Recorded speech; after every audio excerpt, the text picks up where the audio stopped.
The old man didn't look like someone worth robbing. That was the first mistake Billy Creed and his boys made on the morning they rode into Copper Flat, New Mexico, hungover and mean and looking for something easy to take. He was sitting alone on the steps of the freight office, a weathered canvas bag at his feet, a tin cup of coffee balanced on his knee.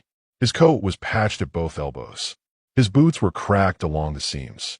He had the kind of face that time had been particularly unkind to, deep lines carved in a brown skin, a jaw stubbled with gray, eyes that looked out at the street with the flat, unhurried patience of a man who had nowhere urgent to be. He looked like a drifter. He looked like a man who'd lost arguments with the world for so many decades that he'd stopped arguing. He looked, in every way that mattered to Billy Creed, like a man who wouldn't fight back. Billy was 26 years old, lean and quick-tempered, with 2 killings behind him and a growing certainty that the territory owed him a living. He rode with 3 others. Paco, who was fast with a knife, Dutch Mullen, who was big enough to stop a door with his body, and a weasel-faced young man everyone called Tick, who'd earned that name because he attached himself to other people's misfortune and fed off it. They pulled their horses up in front of the freight office and studied the old man the way coyotes study a 3-legged dog. "Easy," Billy said quietly, and the word passed between his men like a signal.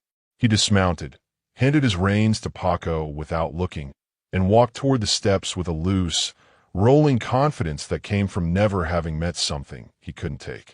He stopped 3 feet in front of the old man, thumbs hooked in his gun belt, and smiled. The old man looked up without alarm. He took a sip of his coffee. "Empty your pockets," Billy said. His voice wasn't raised. It didn't need to be. The old man considered this for a moment, the same way a man might consider whether it was going to rain. He set his tin cup down on the step beside him, slowly, without urgency, and reached into his coat. He pulled out a small folded piece of paper, which he set on the step. He reached into his trouser pocket and produced 3 silver dollars and some coin, which he also set down. He reached into the breast pocket of his coat and retrieved a small piece of dry jerky, which he looked at briefly before setting that down too. Then he stopped. Billy looked at the pile. Not enough. Not near enough for 4 horses, for men, and however many miles lay between them and the next town with the saloon. He scanned the old man again, and that was when he saw it. The chain. A watch chain, old and worn but unmistakably gold, running from the top button of the old man's vest to the pocket below it. Even in the flat morning light, it caught the sun like something precious. "Give me the watch," Billy said. The old man's hand moved then, not toward the chain. It moved to the cup first, as if he were going to take one final sip. Billy grabbed his wrist before it got there. "Don't," Billy said. "Just the watch." Something passed across the old man's face. It came and went so quickly that Billy wasn't entirely sure he'd seen it all. A tightening around the eyes, maybe. A slight shift in how the jaw sat. Then it was gone, replaced again by that same exhausted patience. The old man reached into his vest pocket and withdrew the watch. It was beautiful, in the way that old things made with real care and intention were beautiful. The case was gold, scratched and dulled with decades of handling, but the engraving on the lid was still sharp and clear. A running horse in full stride, mane flying, hooves lifted off the ground. The kind of work a craftsman spent days on. Billy took it without thanks.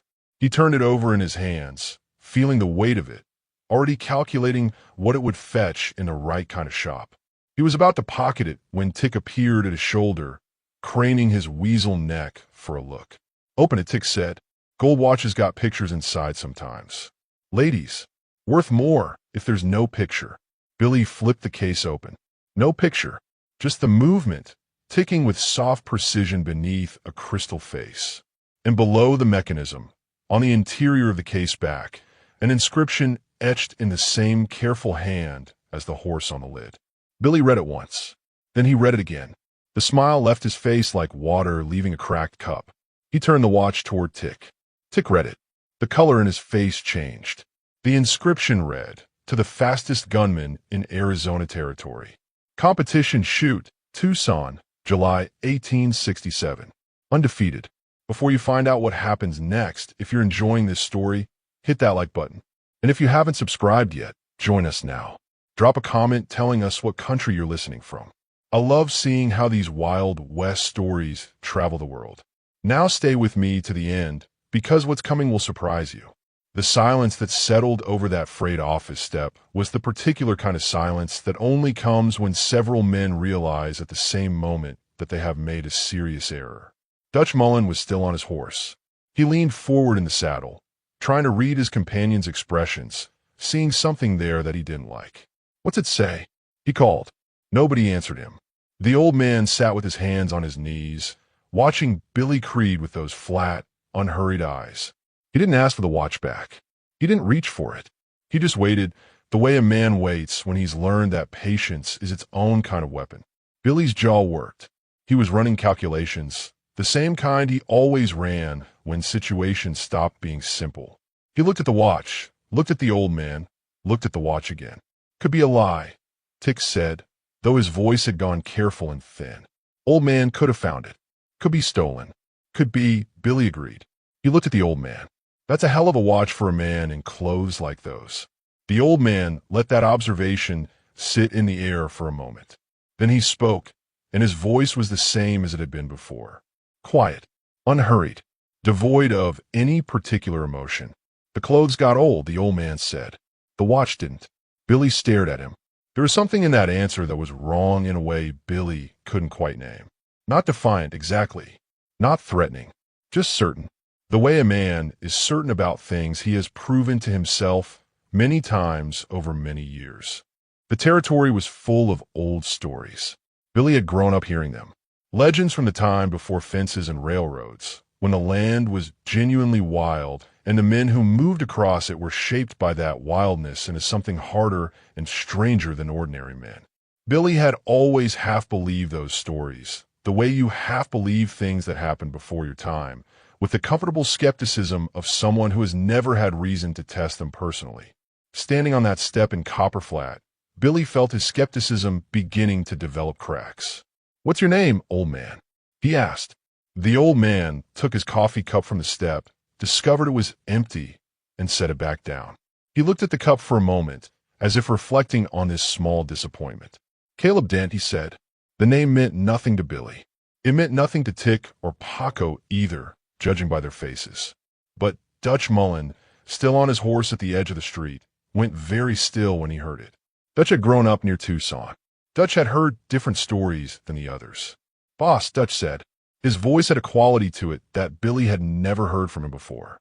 Something careful and controlled, like a man speaking across a room where something delicate was balanced on a high shelf. Billy glanced back. "Boss, I think we should ride," Dutch said. "I think we should give the man his watch back and ride." Paco looked at Dutch with something between contempt and curiosity. Dutch weighed 260 pounds and had once knocked a mule unconscious with his fist. Paco had never heard Dutch suggest retreating from anything. "What do you know about him?" Paco asked. Dutch shook his head. "Just ride." The name Caleb Dent had not appeared in newspapers for a very long time. The last time it had appeared with any regularity was in the late 1860s, in the territorial dispatches that served Arizona's scattered settlements. Even then, the pieces written about him were not the kind of pieces that went into great detail. The writers who covered such men in those years had learned that precision was dangerous. You wrote about a man like Caleb Dent in the way you write about lightning. You acknowledged its existence and took care not to stand too close to it. What the papers had said, when they said anything, was this. He had come out of the border country sometime around 1862, a young man of indeterminate origin with no family anyone knew of and no past he chose to discuss. He had worked briefly as a scout for the Army, then as a deputy in 2 different towns before it became clear that his particular gifts were better suited to work of a more singular nature. The territory in those years was a country where law existed in theory but was constantly being disputed in practice. There were men who preyed on the settlements like wolves on a flock, men who took what they wanted and killed whoever questioned the taking. The government's reach was inconsistent. The Army's resources were stretched across the aftermath of the war. What gaps remained were filled, when they were filled at all, by men like Caleb Dent. He had hunted men across 3 territories over the course of 8 years. He had brought 31 back alive. He had buried an additional 14 in locations that were sometimes marked and sometimes not, depending on circumstances. He had never been shot, not once, in a time and place where that record was considered nearly supernatural. It had given him a particular kind of reputation. Other gunmen watched him with professional interest. Outlaws learned to assess whether a town was protected by his presence before deciding whether it was worth raiding. Lawmen asked his advice on matters they wouldn't have discussed with anyone else. The competition shoot in Tucson in July of 1867 had been an unusual event. 23 men had entered. Most were simply skilled with firearms, the kind of skill that came from a life lived outdoors in dangerous country. A few were serious gunfighters with serious reputations. The prize had been a gold watch, commissioned specifically for the winner. Caleb Dent had not entered the competition because he needed to prove something. He had entered because the Marshal of Tucson had asked him to, specifically because 3 of the other entrants were planning to use the competition as cover for a robbery, and the Marshal needed someone in the middle of the event who could handle trouble if it developed. The trouble had developed. He'd handled it. And when the shooting portion of the day's events concluded, the judges had awarded the watch to the man whose scores were, simply, the highest. Caleb Dent had put the watch in his pocket and gone back to work. He had retired in 1874. He'd been 53 years old, and his body had begun giving him the particular kind of feedback that bodies give when they have been asked to do difficult things for too long. His right knee had stiffened in cold weather. His back reminded him every morning what sleeping on hard ground for 20 years eventually costs. He had gone to live quietly in the northern part of New Mexico Territory, in a small town called Verda Creek, where he kept a garden and a horse and a small library of books that people were always surprised to find in his cabin. He had lived there for 14 years, and in 14 years he had been in exactly one serious fight, and that fight had lasted approximately 12 seconds. The watch had sat in his pocket for every one of those years, not as a trophy, not as a statement, simply because it was his, and he kept his things. He had not spoken his name to anyone as Caleb Dent in a very long time. People in Verda Creek called him Cal and left it at that. Billy Creed pocketed the watch. He made the decision fast, the way he made most decisions, on the momentum of commitment rather than careful thinking. He'd already taken it, walking it back now, in front of his men, because of an inscription in Dutch Mullen's nerves, was not something his pride would allow. They rode out of Copper Flat heading south, the morning heating up around them as the sun cleared the hills. Dutch rode at the back of the group, saying nothing, his big face closed and unreadable. After a mile, Tick pulled alongside Billy. "You believe it?" he asked. "That he's really who the watch says he is?" Billy turned the watch over in his jacket pocket without taking it out. Could be anyone's watch. Dutch heard this from the back. He didn't agree with it. He'd grown up near Tucson, and the men who'd known those years had talked about Caleb Dent the way people talk about weather events that shaped a landscape permanently. You didn't know Tucson in the 60s without knowing that name. Dutch was not an imaginative man. He didn't scare easily or often, but he had recognized something in the old man's eyes that he'd seen described once, years ago, by an old deputy who'd ridden with Dent for a season in 1869.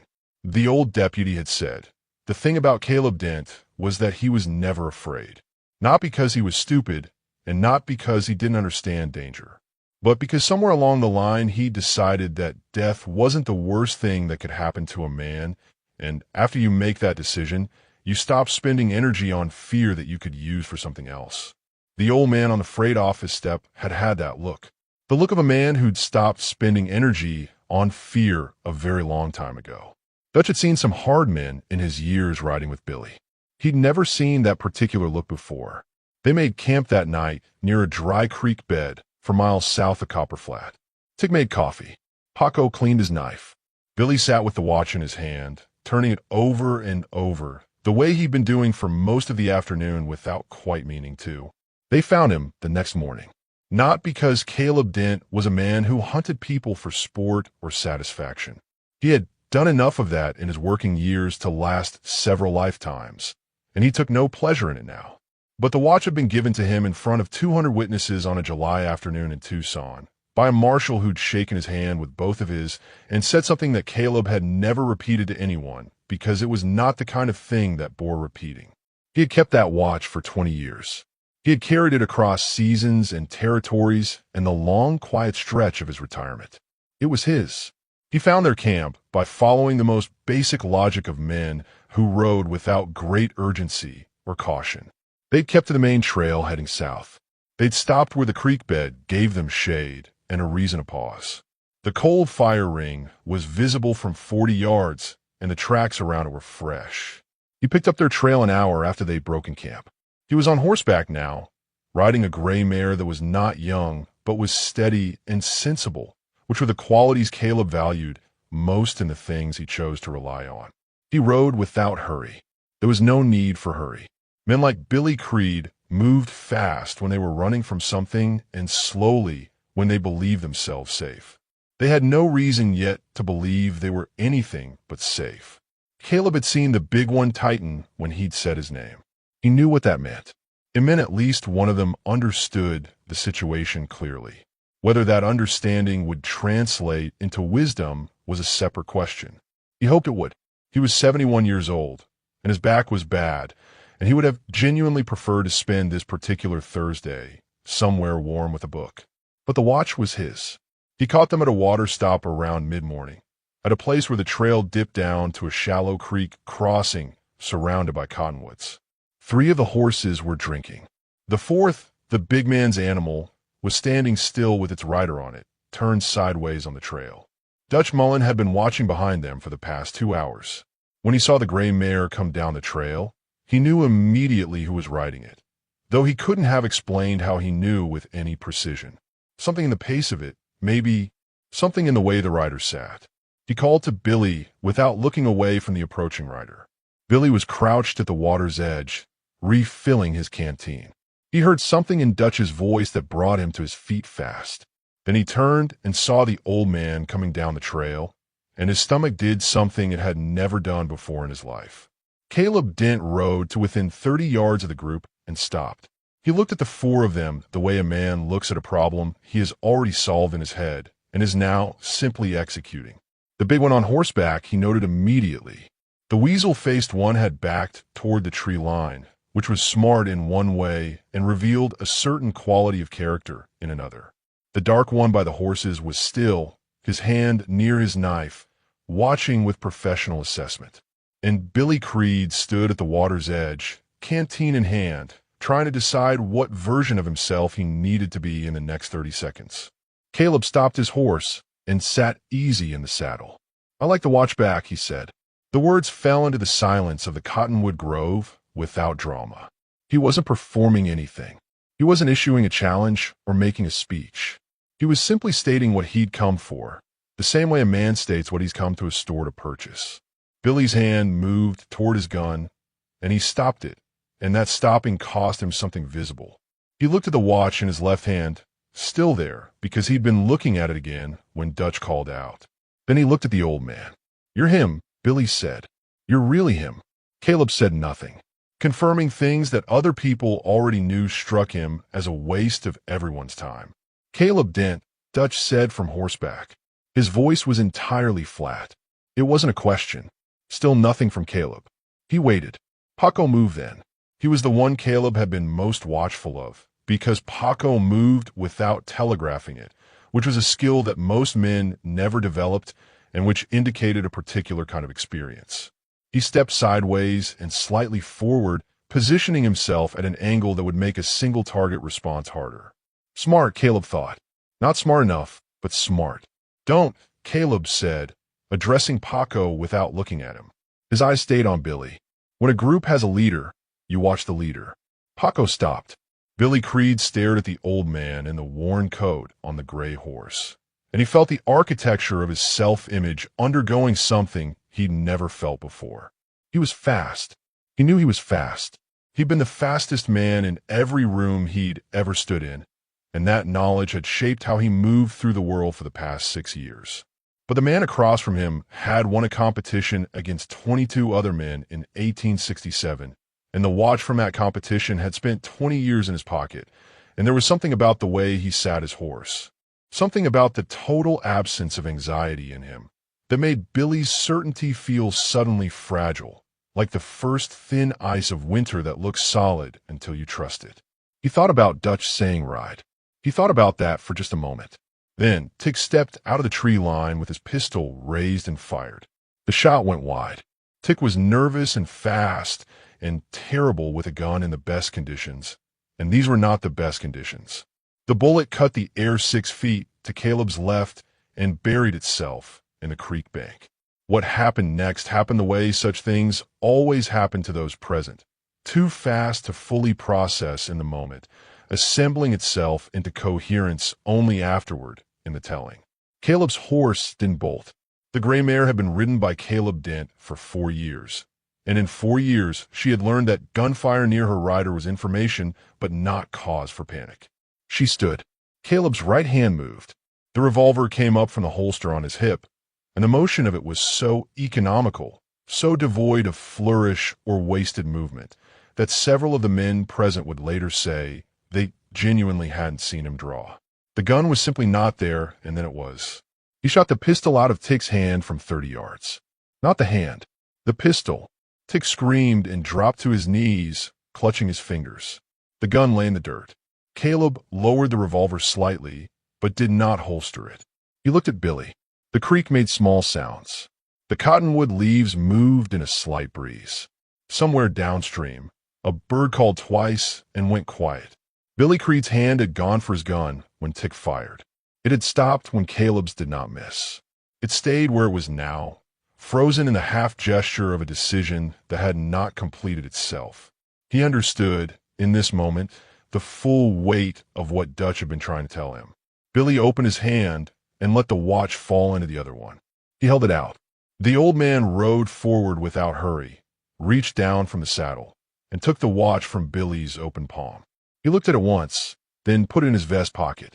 He looked at Billy for a long moment. There was nothing in his expression that could be called anger. That was the thing about him that would stay with Billy Creed for the rest of his life. Not fear, not triumph, not satisfaction.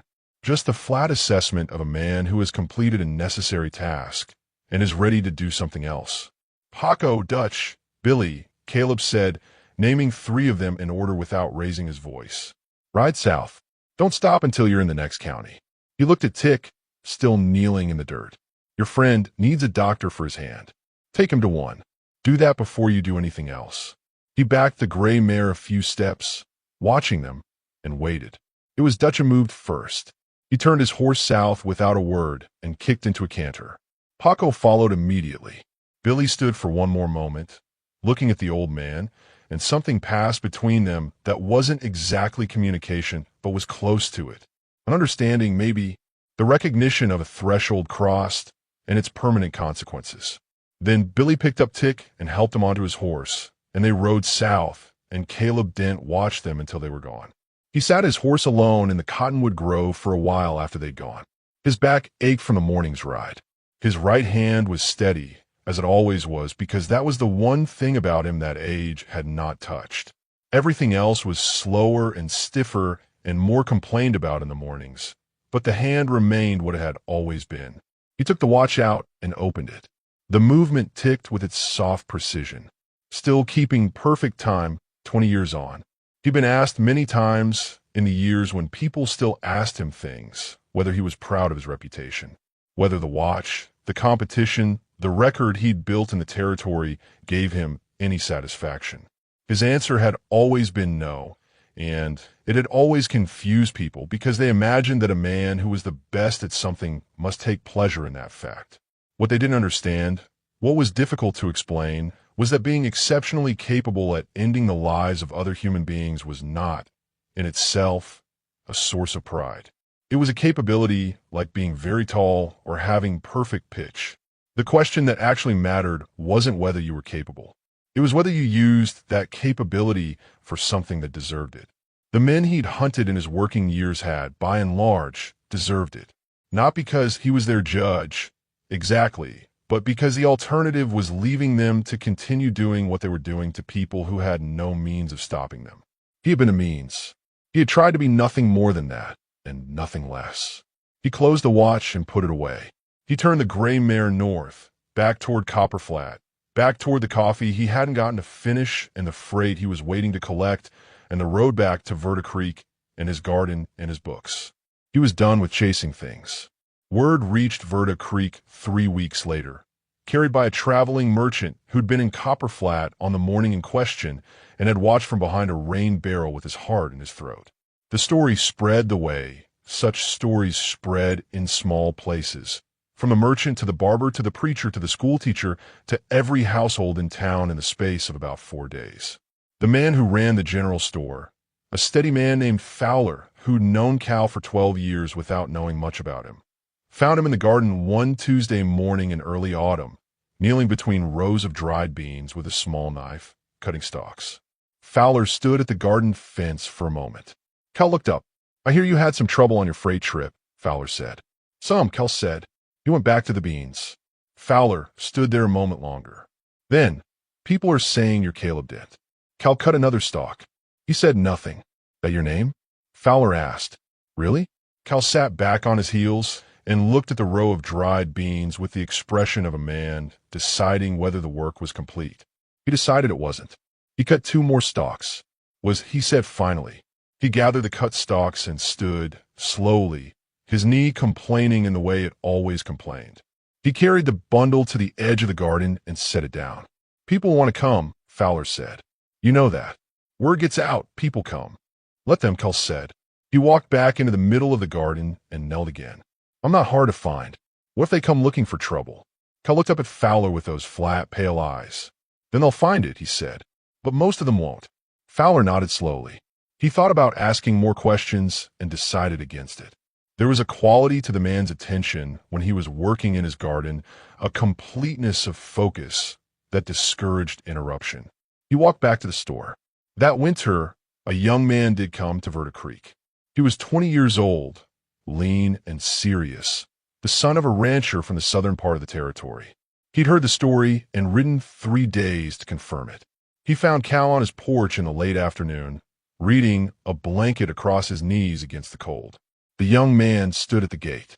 He had a pistol on his hip and the careful, watchful posture of someone who practiced with it regularly.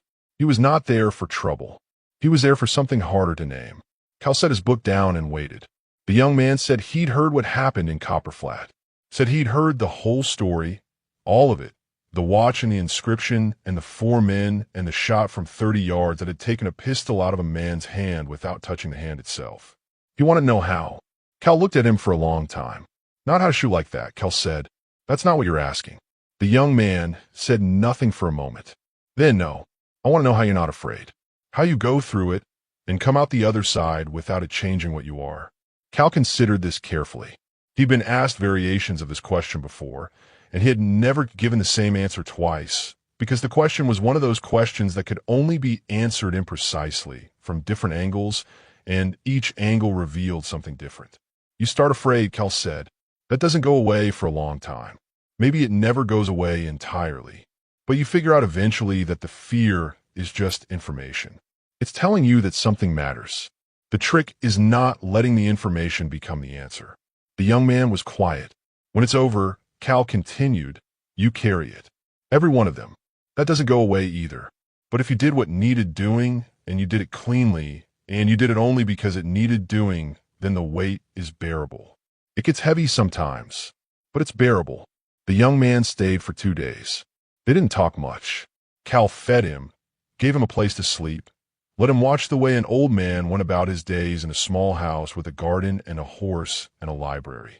When the young man left, he shook Cal's hand at the gate. He looked like he wanted to say something large and couldn't find the words for it. "Thank you," he finally said. Cal picked his book up off the porch rail where he'd set it. He looked out at the garden, at the winter bare rows that would come back green in April, as they always did, as everything did eventually. "Go home," Cal said. "Build something." The watch stayed in his pocket for the rest of his life. Through 12 more winters in Verta Creek, through the slow civilizing of the territory, through the arrival of the railroad and the telegraph, and all the other machinery of a world becoming something different from what it had been, the watch kept perfect time. Those who knew Cal Dent in his final years in Verta Creek would say, if asked, that he was a quiet man, helpful when help was needed, content in his garden, in his books, in the long horizontal light of New Mexico evenings.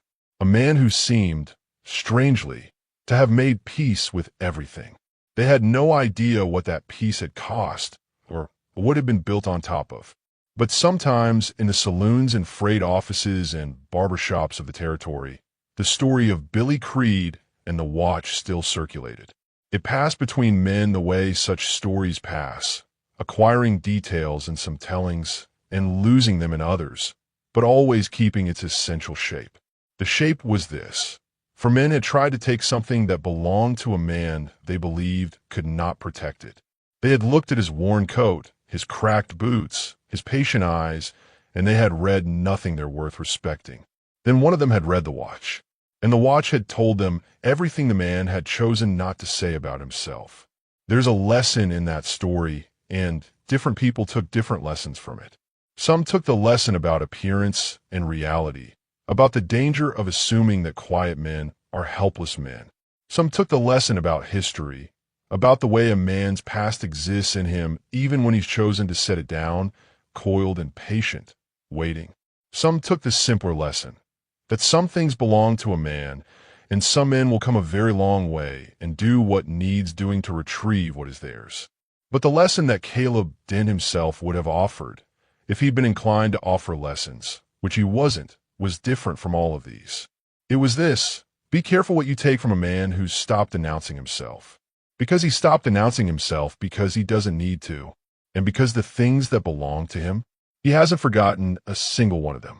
If this story rode with you from start to finish, leave a like to honor the journey. Subscribe so you never miss another tale from the frontier. Drop a comment telling us what country you're listening from. We love hearing from every corner of the world where these old stories still mean something. Until the next campfire, partner, ride safe.